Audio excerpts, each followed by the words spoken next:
Hey y'all, it's Andrew. This is a departure from my usual kind of video, but I just got back not too long ago from my first real ride after installing some progressive monotube cartridge kit and 444 shocks in the rear on my 2010 Dyna Fat Bob. And I can't express to y'all how much this has transformed the bike. Now, this isn't my first Harley, but I came to Harley's after kind of growing up riding those things. And the suspension on the Harleys has always been terrible on ones that I've owned or any that I've ridden. This one was no different. I've owned this bike for about a year and honestly wasn't riding it that much and was considering actually selling the bike. It was just super wallowy. When I would put the wife on the back or my daughter, I would crank up the rear preload all the way to max it out. It would pretty much just be on the spring, still super bouncy, not enough damping in the rear shocks. Anytime I would use the front brake, it would just crash all the way through the spring, bottom out. The rear of the bike would come up real high, rear brake would lock real easy, real difficult making panic stops or anything like that. So I finally bit the bullet and went all the way in. Went ahead and put on these progressive 444 shocks, as you can see in the back. They're 1 inch longer than stock, so stock's 12 inches. These are a 13-inch. Put them on the bike, drove it. It was amazing.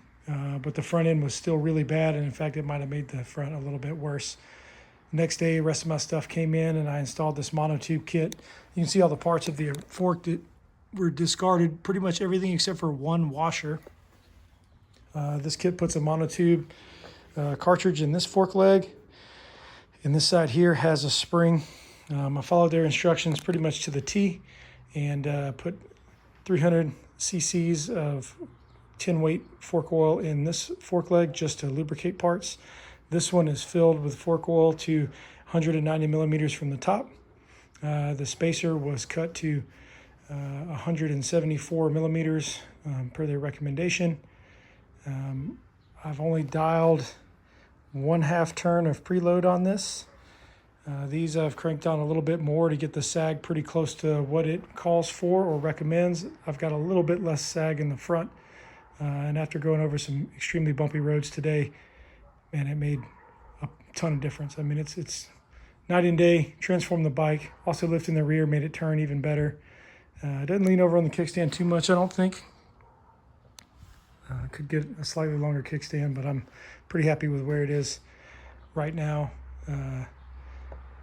If y'all are on the fence about getting some of this stuff, I can't recommend these enough. It's not cheap. It's also not the most expensive stuff that's out there, but wow, it paid dividends. Totally transformed the motorcycle. So can't recommend these enough. Again, this is the monotube cartridge kit, and then the 444 shocks in the back. Totally transforms Harley Davidson. I can actually use the dual front brakes on this Fat Bob now. It's night and day. Anyway, thanks for watching.